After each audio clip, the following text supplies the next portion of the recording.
Welcome to the Predictable Revenue Podcast, where sales leaders teach you what's working for them so you can build it yourself.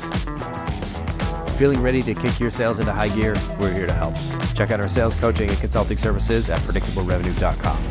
Welcome back to the Predictable Revenue Podcast. I'm your host, Colin Stewart. Today I'm joined by Brendan Short. He's a founder, go-to-market leader, and currently writing The Signal, where he's exploring the future of go-to-market. Brendan, welcome to the show. Thanks for having me, Colin. Appreciate it. Man, we've had a couple conversations through the last little while, whether on LinkedIn or in person. I'm excited to get a chance to. I think we've done a version of this podcast a couple of times in private calls, and we thought at the end of our last call, hey, why don't we just make this the episode? And where it came from is we had started talking about outbound in channels. And Brendan, your point was, as go-to-market leaders, we're always seeking alpha in go-to-market. We're always trying to find that edge against our competitors. And it kind of mixed with a theory I've had that I'm writing about in my next book, which is that demand gen channels follow the technology adoption lifecycle, meaning that the early adopters or the innovators get the greatest results. I guess the innovators, early adopters of a channel get the best results, and that slowly over time, the cost to acquire a customer through that channel gets more and more expensive. And so I wanted to start the conversation today by talking about what go-to-market was like, using outbound when you got into it 8-9 years ago. Yeah, totally. And I love that analogy. I think it's true. I mean, the classic example right now that I'm seeing is like email. As the cost of email, the cost of a contact record, an email address, if you will, has gone down over time. The cost of setting up a mailbox even has gone down over time. The cost of a sequencing tool has gone down over time. You can see that channel is starting to get, there's diminishing returns to that channel. So I think that is spot on. If we kind of rewind the clock, 8 years ago or so, when, say, outreach first came out, and, even before that, like Tout app existed, this was alpha, right? Like if you were using something like Outreach or SalesLoft shortly after that, you had an advantage over your competitors in figuring out how to deploy that technology, how to operationalize it, how to enable your team, and like literally just how to use that as a tool. That would give you an advantage. That would give you leverage in the marketplace. And today, 8 years later, this table stakes, right? Everybody has a sequencer. Everybody is sending, putting one person into a sequence, and it touches that person 6 times or 8 times or 12 times over some time period automatically. And so as that's become table stakes, it's no longer alpha. And so today, what I'm seeing anyway is like that playbook doesn't work like it used to. And I've talked to and experienced firsthand this new reality. And I think that also, I would say, like, it's not just because that channel has gotten cheaper. I think there's a lot of things, there's more software is cheaper than ever to build. So it's easier to start a company. There's more competition.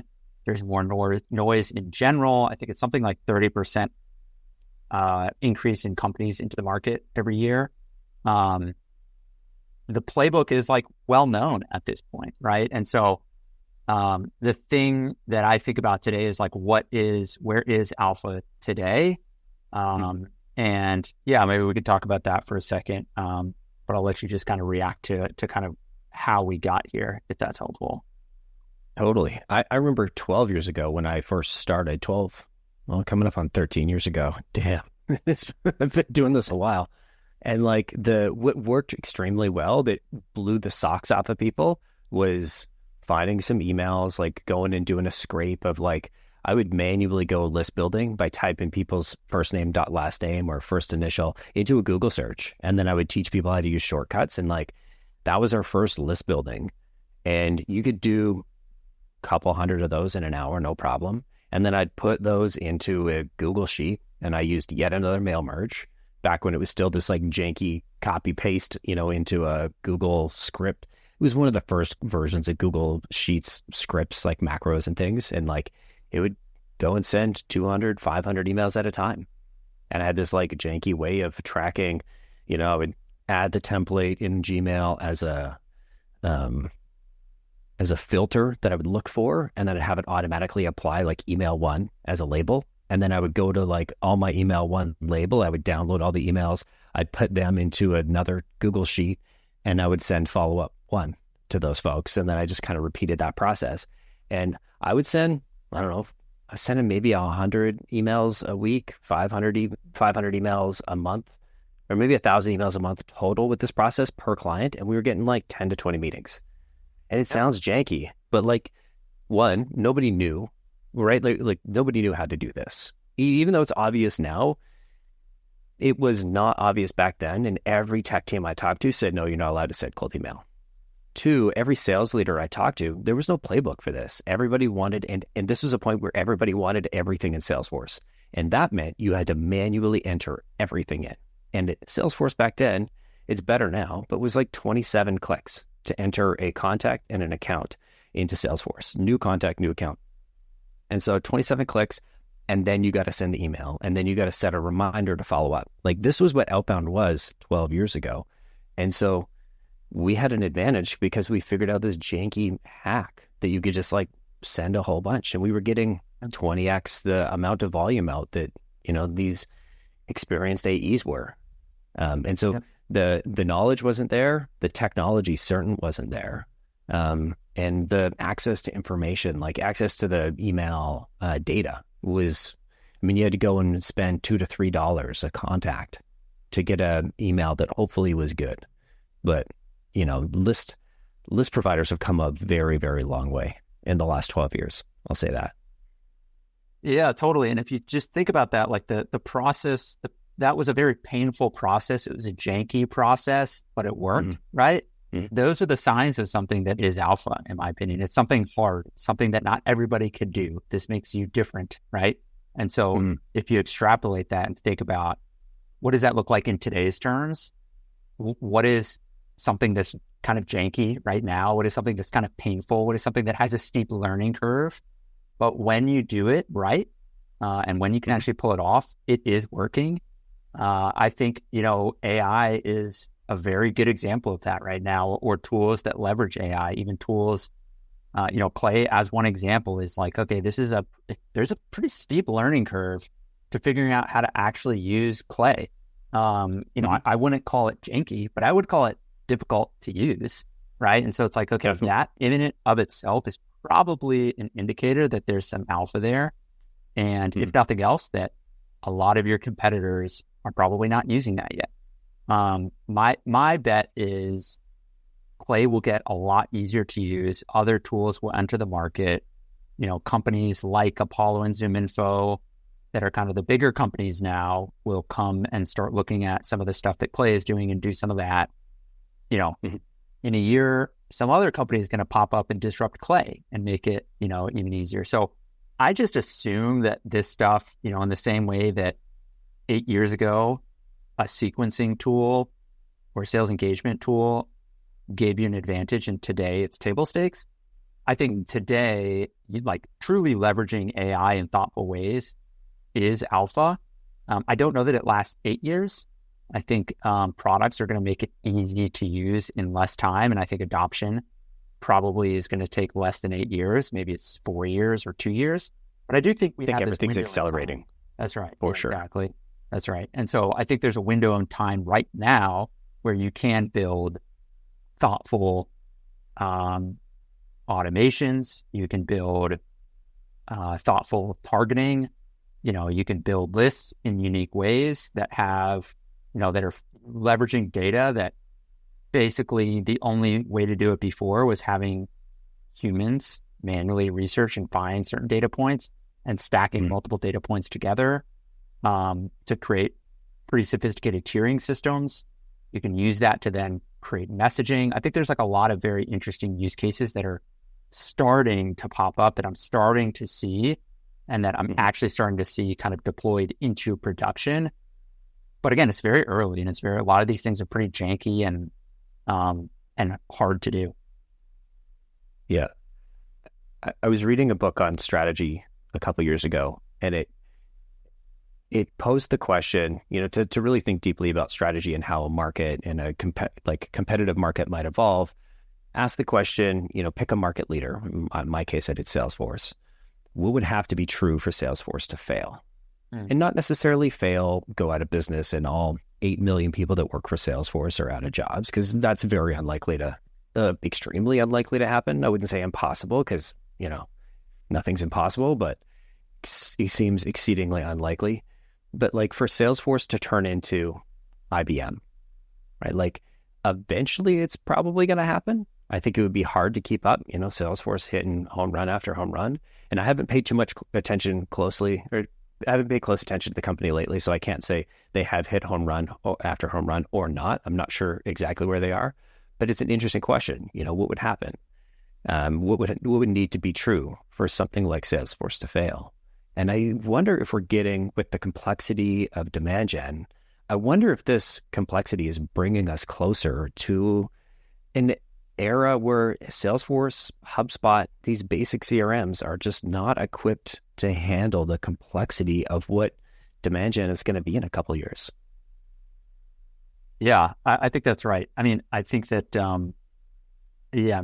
as you were saying that, I was like, well, Salesforce disrupted Oracle, and, Oracle is now kind of a dinosaur. And then I looked at the stock price, and actually the stock price is still up and to the right on Oracle today. So I agree. I think it's maybe Salesforce as a product will get disrupted, but I would not short that stock. I think they'll continue to figure out ways to acquire or build their way into more value and more revenue, quarter over quarter and year over year.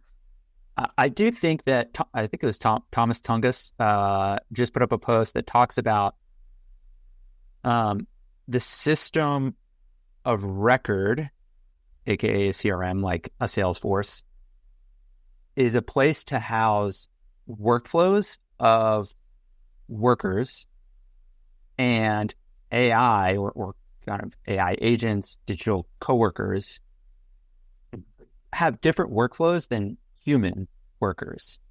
And so what that means is there is an opportunity to disrupt the CRM today if those AI agent workflows continue to prove valuable, because then you don't need the workflow.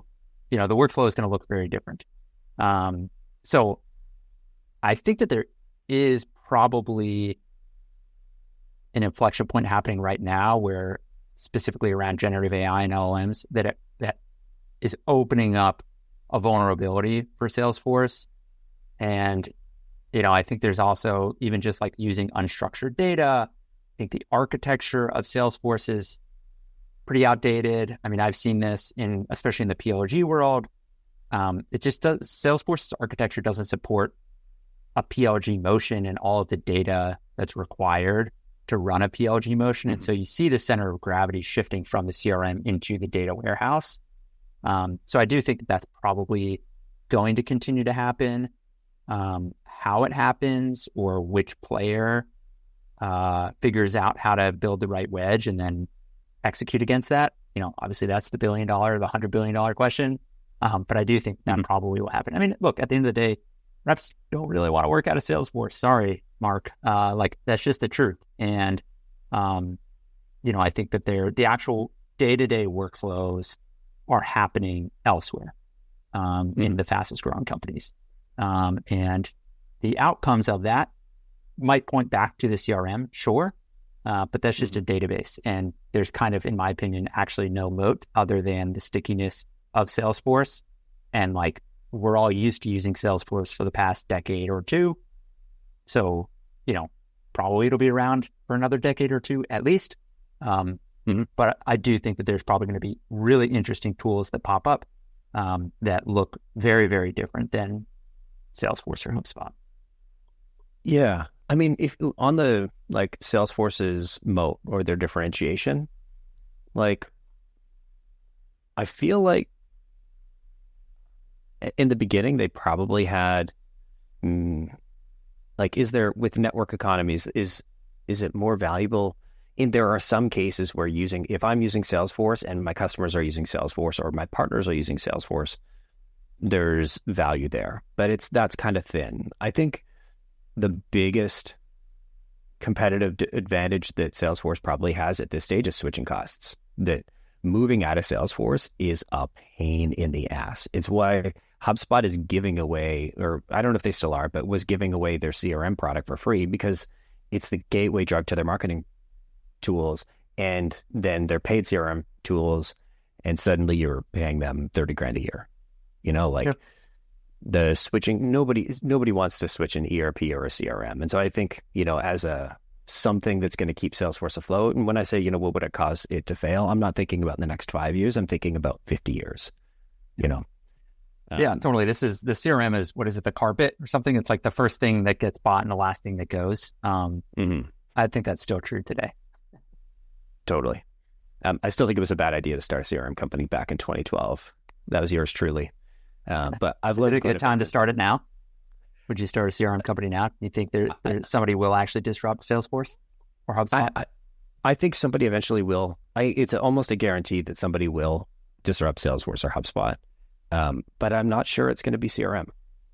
It might have a customer record component, but to your point, the way LLMs and bots need to use information is not necessarily compatible with CRM. And so I'm not really sure what it's going to look like, something that's, back end friendly enough that's going to be like your data warehouses and lakes and all those fancy acronyms.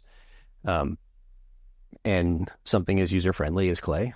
Like, I don't know. As much as I will gripe on the fact that Clay is complex and crazy to get used to, it's an extremely powerful tool that an ape like myself can figure out with like very minimal engineering background. Like I wouldn't even pretend to imagine that I'm an engineer. I know how a little bit of code works, but I haven't used that in a work setting in 10, 11 years.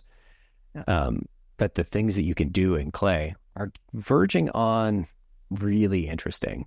If they were to expand their horizons out of, go to market and into, report building and enriching your existing database, I could see a world where a Salesforce competitor or disruptor looks like Clay.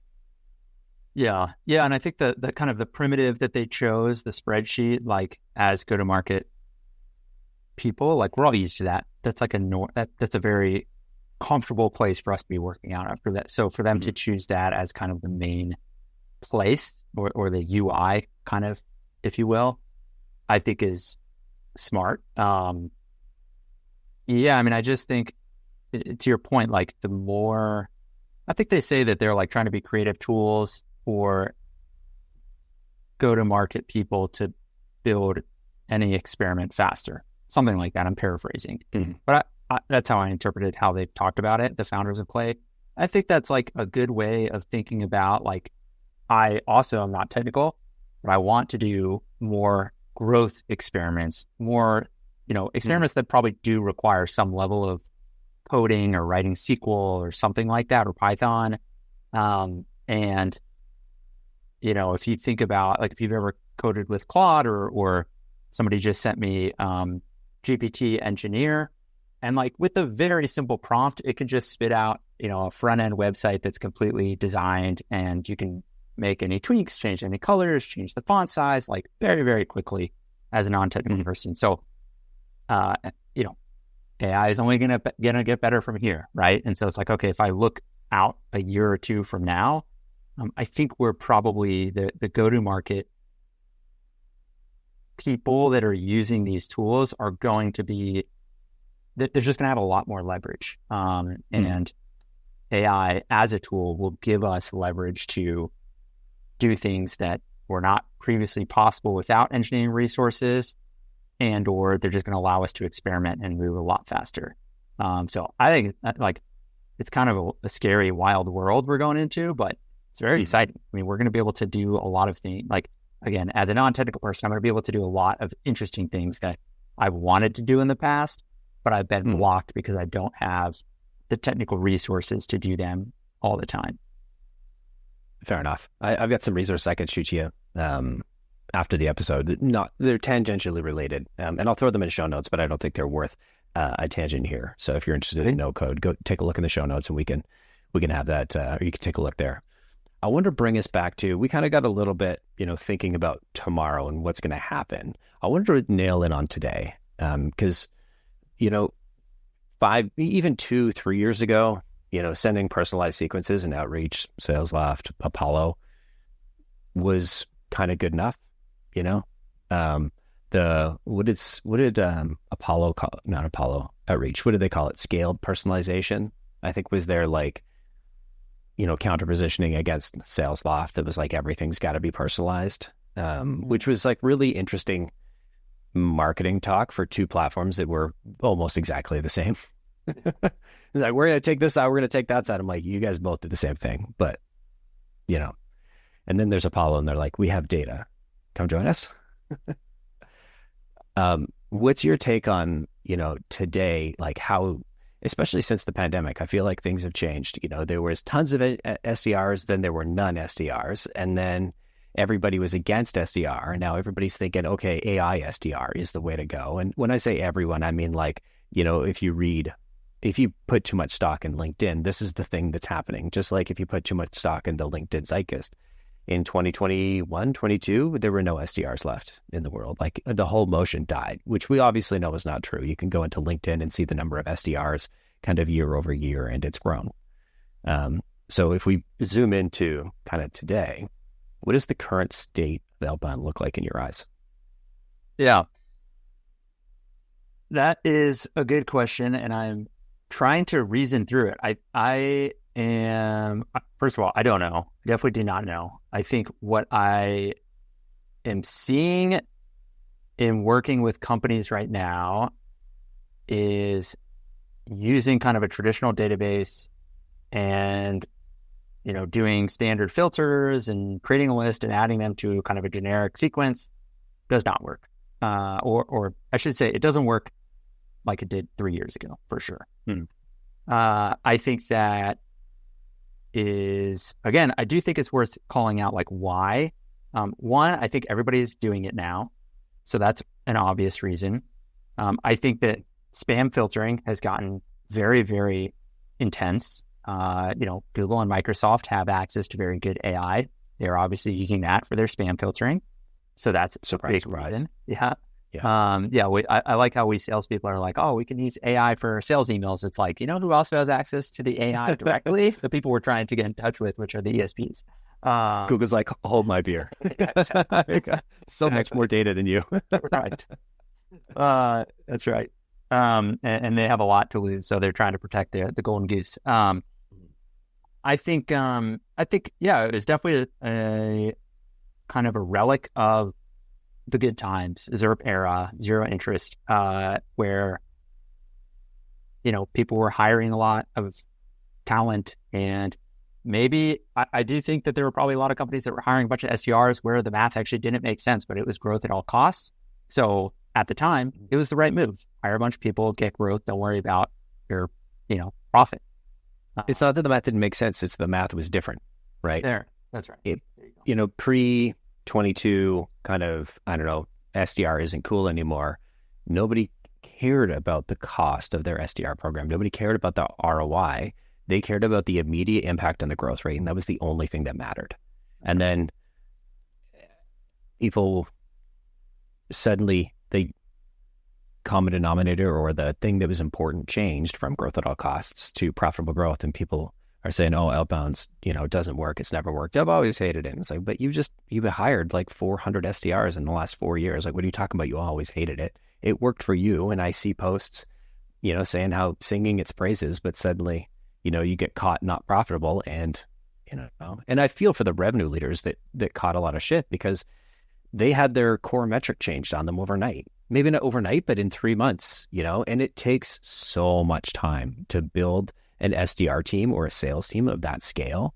And when your founder, the CEO, the board tells you the only thing that matters is the growth rate, you're going to build a sales team that delivers on that promise. And then suddenly to have the rug pulled and, oh, guess what? No, you're getting fired because we're not profitable. It's like, well, you never said profitable.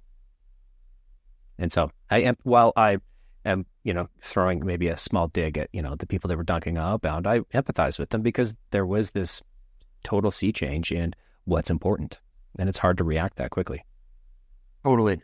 And I think the reality is like Outbound is a very good channel. And by good, I mean, it's predictable and it can be scalable. Like those are very interesting levers to be able to pull on when you're thinking about building a forecast model for a business. So I think most companies are still very much building outbound motions. I do think that they're rethinking how they're building that team. They're rethinking what are the tools required in today's day and age. They're rethinking what is the team size. I think that stuff probably will change to some degree. But I also think that, again, going back to the idea of like ZERP era and like myself included, I'm not trying to not be part of it, but like there was an easy button back then and times were good. And you could kind of hit that easy button and hit your number. And that easy button doesn't exist anymore. And so the fastest growing companies I'm seeing, the companies that are building the best, kind of most sophisticated go-to-market orgs have SDR teams, but they're highly enabling those teams, meaning they have very good frontline managers. They have a great tech stack. They're actually doing kind of a training program to onboard these SDRs. There's career pathing. So there's a reason to stay around at that company in an SDR role for 18 months because there's a very clear career trajectory. They're well paid. Oftentimes they're in person. They're doing cold calling. Like this is hard work. This is, back to 2016 where the job was hard, but in front of you, the carrot was big. And so you wanted to work hard to get to that carrot. So I think that's just a little bit of this little bump where, in the same way we had all these venture dollars come into the space, it's like there's a similar growth curve that you could probably draw here where it's like the ease that we had it for a few years was quite low. And now, okay, the ease is high again. I want to take a minute before we get into like what's good today. I want to dunk on Outbound a little bit. I want to be balanced about this because I would hate for somebody listening to come away thinking Outbound is easy and that it's the greatest demand gen tool out there or channel out there, because it's not. And the answer to like which channel is best is totally dependent on the shape of channel that you need for, to access your customer base. Can you get them over phone, email, LinkedIn, the channels that scale with Outbound? If so, it might be. If not, it's probably not a good fit. I'm curious about, where do you see people, what are the things that suck about Outbound? What are the things that people get wrong? And where are like the most common failure points? So if somebody's sitting here listening and they're thinking about it, or they've got a team that's not working, where are they stuck and where should they look? Because I think especially in the early days when the information access was low, a lot of people I heard a lot of people saying Outbound doesn't work. And I was like, well, it's working for me. It's profitable for my customers. If it wasn't profitable for you, it doesn't necessarily mean it wasn't profitable for your market. It just means you might not have done it right. So where's some areas where people have screwed it up? Yeah, I do think the right first question is like literally just, is Outbound right for my business at this point in time? And like people should definitely just start there. If you're selling a very, low ACV product, like probably Outbound is not good. I don't get cold emails and cold calls from Nike trying to sell me a $125 shoe, right? Like consumer, it doesn't work because the deal size doesn't justify a human spending their time researching me and calling me to try to sell me a Nike shoe. What's the give me like a rough guidepost on like what's the minimum? Yeah, I mean, it depends on the stage of the company, but somewhere between like 10 and 20K ACV, something like that. Cool.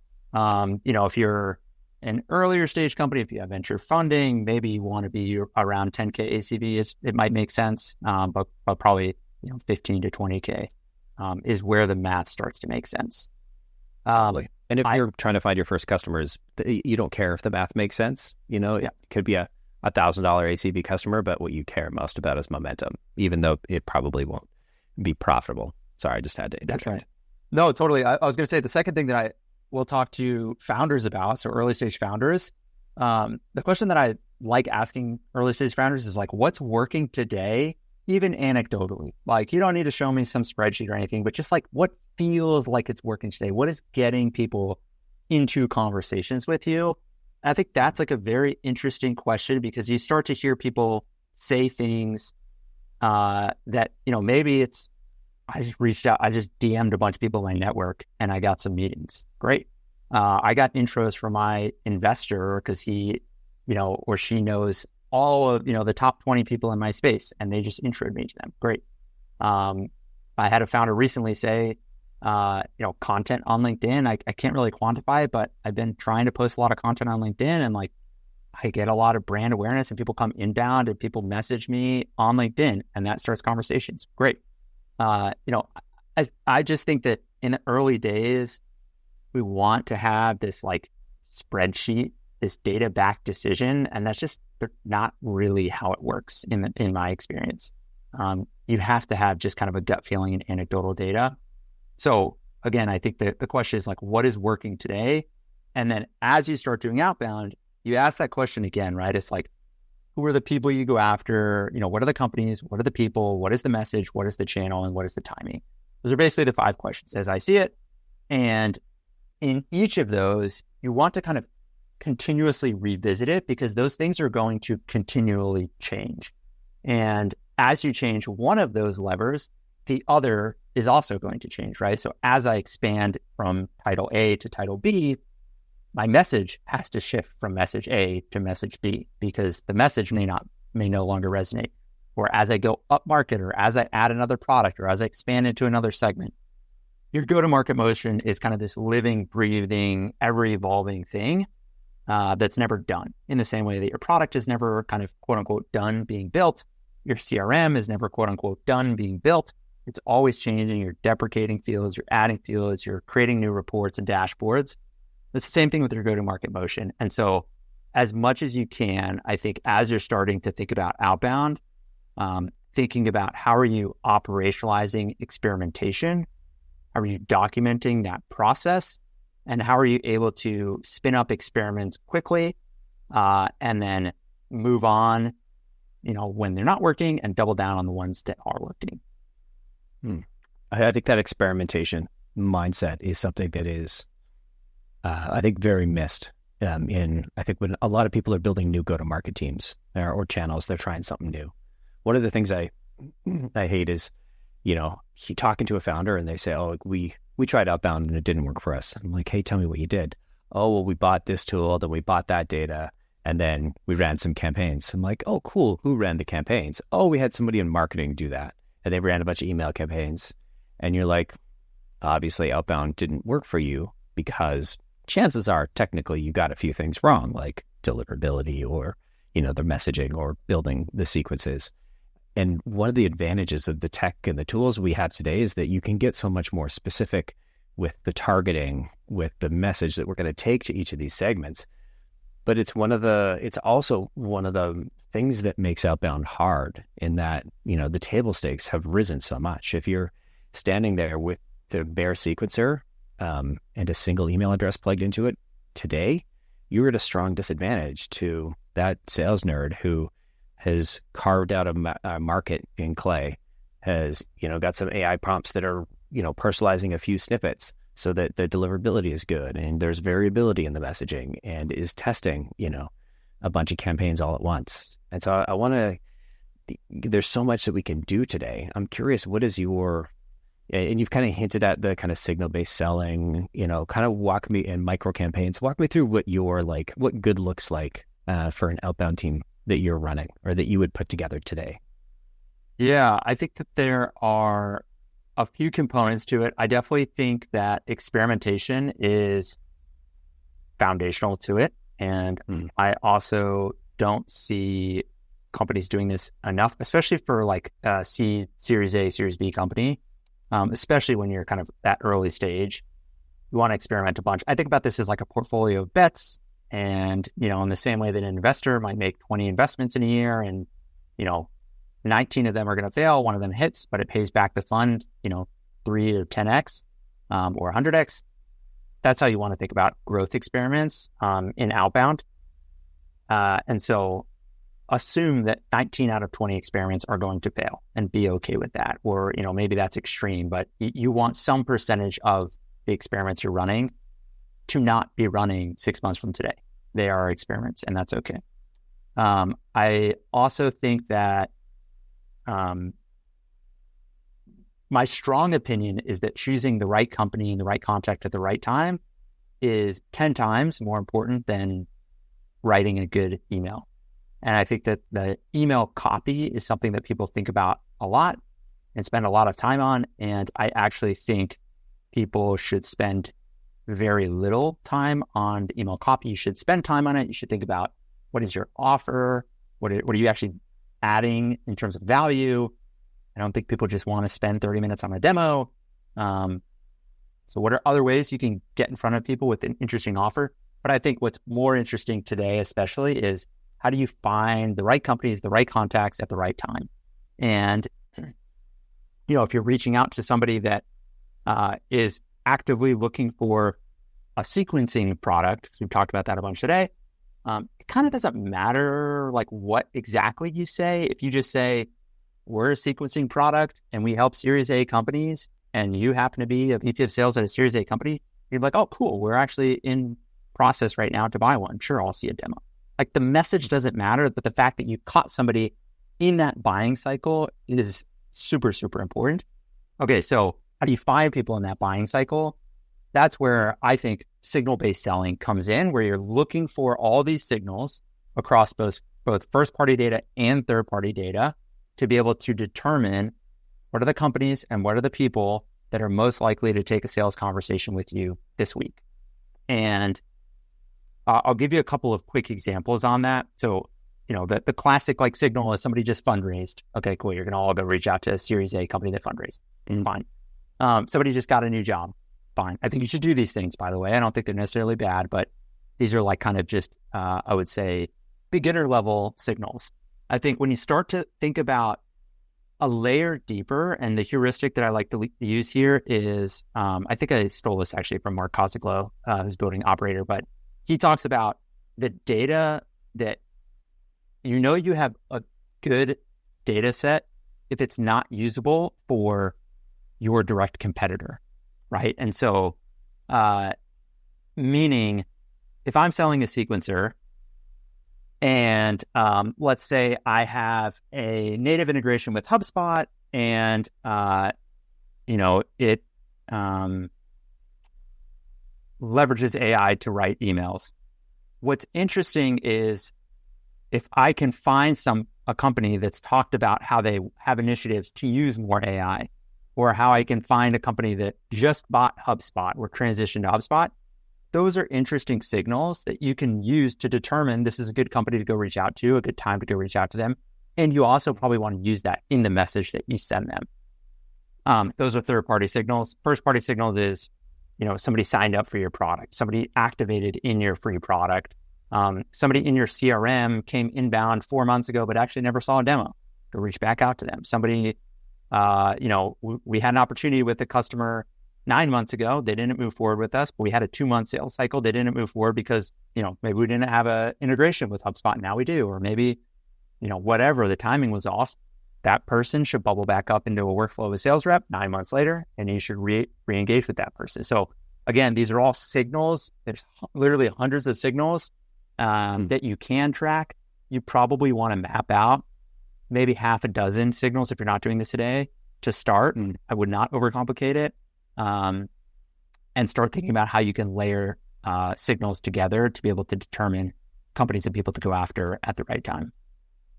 This is one of the hardest parts to figure out. And I think that jankiness in your go-to-market process is a leading indicator of alpha, right? Like if it's hard and it's tricky to figure out, you're like, I think we're onto something, right? This feels like that spreadsheet and a Google app script moment. Whenever I'm trying to describe this to somebody and they're like not quite grokking it, one thing that I'll ask them to tell me about is when say you get an inbound lead, what are the first things that your AE or your inbound rep are going to look for, right? Oh, they look them up on LinkedIn. They see if they have this job title. They see if they have that keyword. They see if they have this type of customer. And I think that's a really great place to start when you're trying to find these signals. What are some other questions or some other areas where people can look to identify these signals? Because I think it's one thing, I strongly agree with you that like signal-based selling is the future, I would hate to leave it there and say, cool, signal-based selling is the thing, and then move on. So help me, if somebody's listening, they're going, cool, I want to do more of this. How could they find some more signals? Yeah, I ask a very similar question, and Eric, I always forget his last name, but he used to be at Clay. I stole that from him. Yeah. He said, I think the way he says it is like, you basically want to say, if you had 30 minutes to research a company or contact and write an email, what would you do? And AI can help you scale that process, right? So similar thing to what you're saying with an inbound lead. I basically want to say, like, what does a good account look like to you? What does a good lead look like? When you get your territory of 100 accounts, what are you sorting that list by? What are you doing when you click into, the first company on that list, let's say Okta? Where are you going to research to see if they're a good fit, if they're worth reaching out to, what you're going to find to go reach out to them? And that's the sort of stuff where it's like, oh yeah, I go and look at Okta and I see, do they have a RevOps function, or what is their tech stack? Or maybe I'll go look at job postings and what are interesting signals I can find in job postings. What about the content of the job posting itself? Did they mention tech stack that's maybe more reliable? Do they mention a specific initiative in the job post? These are all interesting signals, and all of those examples are not in the CRM, right? So these are things that, going back to our conversation a little bit ago, or the point about CRMs, like, you don't build a bunch of these, most people anyway, aren't going to build a bunch of these custom fields and start piping in a checkbox, does RevOps exist? Yes or no, check, right? Maybe they should. Probably the CRM of the future will just have this stuff injected. But anyway, the point is, you're manually doing this stuff. But now with AI, it can literally be done with AI agents. You can point these AI agents to do all of these one-off tasks, to go to LinkedIn, go to the company page on LinkedIn, to look for job titles that contain RevOps, and then be able to pull back a list and be able to score or tier accounts based on this stuff. So these are the sorts of things that help you kind of qualify. I think if you take that a step further as it relates to outbound, I would even take that and kind of flip it. Instead of taking an account list and saying, okay, how do I score this account list? I would go create that account list with that information. So I would go find companies that are hiring their first RevOps person, right? Or whatever, like in the example that I was just giving. Company does not currently have RevOps role, but they're hiring for somebody in RevOps. That's probably an interesting signal if I'm selling a sequencing tool. And you can start to, again, layer on several of these things where the old way of doing this, like 8 years ago, I would hire a virtual assistant, typically overseas, to go research this stuff manually, put it into a Google Sheet, and then pass it over to the SDR team to use. It's similar to that, but you're literally just having AI agents doing this stuff at scale. And again, back to experimentation, you probably are going to revise this stuff very quickly. So on the first pass, you might see, okay, RevOps, actually that wasn't right. Sometimes they call it sales ops, sometimes marketing ops, sometimes biz ops. So actually we need to change this really quickly. And you need to just be able to spin up a new version of that overnight. And you can just do that with a flip of a switch. You can just hit run in Clay and it'll just rerun the whole list. And 5 minutes later, you'll have that list updated or whatever tool that you're using. So that's how I think about it. And then I think the last thing I'm going to mention is kind of in this new world, I have been recently coming back to this concept of like the bottleneck is creativity. So it's not about data or, do you have VC funding and can you go, hire a bunch of SDRs? Literally your creativity is the bottleneck, because now we have this AI tool to go scale any idea that we can come up with. And so I'm starting to see these kind of go-to-market, I don't know the right term, maybe it's like go-to-market engineer is what I'm hearing as like a term used, but it's basically like a growth ops, outbound ops person. They are creative people and they have the technical chops to actually execute a campaign, to build a list and execute a campaign. But at the top of that, it all kind of trickles down from what is the actual idea to execute? And to me, this stuff is hard, but that's like very interesting and exciting. And I feel like I'll speak personally anyway, like I feel like I've been running a pretty similar playbook for the past, 5 years. And this feels like the first time in a while where I'm like, there's something weird and interesting and janky about what's happening in this current moment that is making me lean in. I'm like, this is scratching some sort of creative itch that I haven't felt for a while now. I feel the same way too.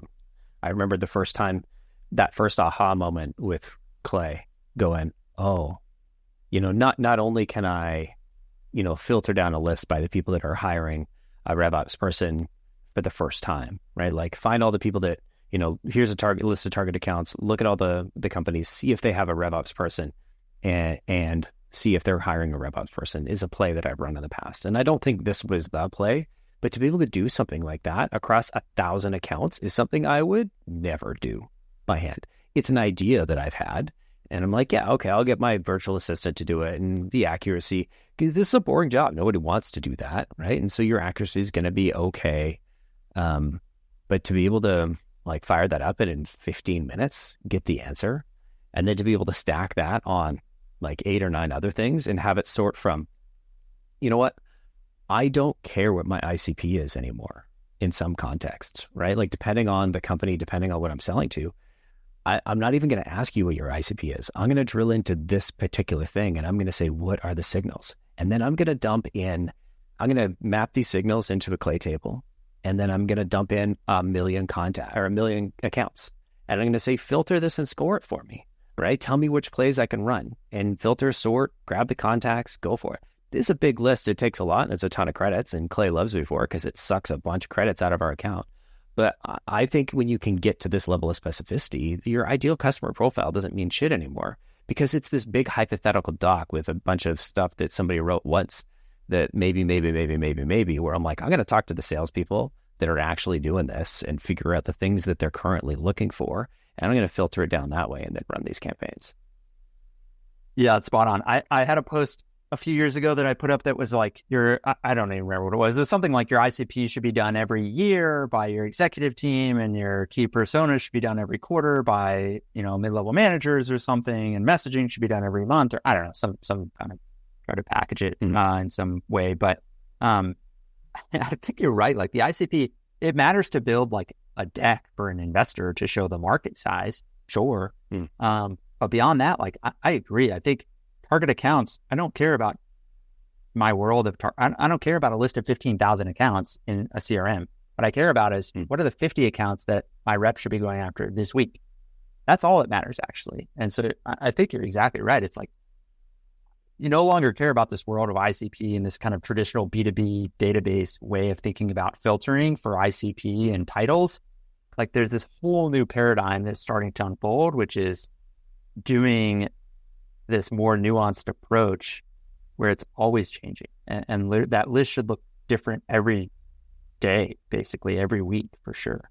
And it's not refreshed once a year like your current ICP doc is. It's this evolving thing. Yeah, it's an interesting idea. I had an interesting conversation with Matthew Roberts. He's over at Mosaic, and this is the second time he was on the podcast. And we talked about how he was doing a version of this, and they have their ICPs, they're using intent data, but they also have like 12 other pieces that go into it. And they basically have this master huge formula in Salesforce that resorts all their accounts on like a weekly basis based on, actually it might even be daily basis at this stage, by a mix of intent data, both internally generated and externally generated. So they're building these plays in. They've got this master algorithm that kind of filters it in. Anyway, I can't remember the episode number, but if you're curious, you can go check it out, and I'll make sure we find a link in the show notes. But I think things like this are the future of what we're going to, and being able to spit out, a bunch of tiny accounts, like the sheer amount of work that goes into a sequence for 200 folks. You're almost getting to the point where you're going to get a bigger hit of efficiency by doing that by hand, right? Just go and like carve it out and research it. Almost. I think there will be a a speeding up point. But again, there's always going to be these gives and takes. Demand gen is going to get easier and harder. And when you find the kind of janky edges, that's where we find the alpha. That's where we find the advantage over our competitors. And while it's janky, it's going to be great for us. And once it gets smoothed out and easy, then once this feature is built into Apollo, it's no longer going to be alpha. And that's not a shot against Apollo. It's just, this is where like the cool music kids hang out. And once the band goes mainstream, it's not cool anymore, Yeah, I mean, totally. I think that's where, if enough people are doing the thing, then there's diminishing returns to it. It doesn't work as well as it used to. We saw this play out with sequencing. That's the classic example where everybody has a sequencer now. And so everybody's dropping 50 to 100 contacts per SDR in every day to a sequence that has 8 touches or whatever. Again, not to say that you shouldn't be doing it. Say it's almost table stakes now, but I don't think that there's any alpha in it at this point. So I think you're right. As a lot of this stuff gets smoothed out, whether it's Clay or Apollo adding it or ZoomInfo adding it or Outreach and SalesOft and Clary and Gong adding it, like this stuff's inevitable, I think. And I don't think it'll take 8 years. I think it's like probably 2 years, or something for that to become mainstream. And then hopefully we continue to push the limits and like continue to build more creative ways to engage with, potential customers and create more efficiency in the marketplace. Because at the end of the day, like that's what I'm trying to do is like, how do I just create less noise and more, how do I get to the point of, sending, instead of 350 emails to get one meeting, how can I get it down to 35 emails and book one meeting? Like that sounds better for the seller and the buyer. And that's just like a more efficient world. And all the non-buyers that don't have to, have their inbox filled up with messages that aren't relevant to them right now. Totally. I think that's the thing that's been pushing me is like, how do I send a relevant email as opposed to like the best written email? Yep, exactly. Yeah, I think that's right. I've really enjoyed our conversation today. And I know there's so much more that people can read about and hear about on The Signal. What's the best way for those that are really interested in today's conversation and kind of your thoughts on the subject? What's the best way for them to kind of keep up with what's new? Yeah, I appreciate it. I would definitely connect with me on LinkedIn, send me a message, and yeah, would love to have you subscribe to The Signal. It's thesignal.club. It's free. It will always be free. So try to send at least once a week these days. And I would also say like, if there's something that's working in your outbound motion today, let me know. I'm trying to learn and figure out the future of go-to-market. And so if you're doing something interesting, even if it's a small experiment, definitely reach out. I would love to hear about it. Right on. Thank you so much for coming on. To those that listen, thank you for listening. And I'll throw the links to both the signal.club and Brendan's LinkedIn in the show notes. Thank you all for listening. Thank you again, Brendan, for coming on the show. Thanks for having me, Colin. Right on. We'll see you all next week.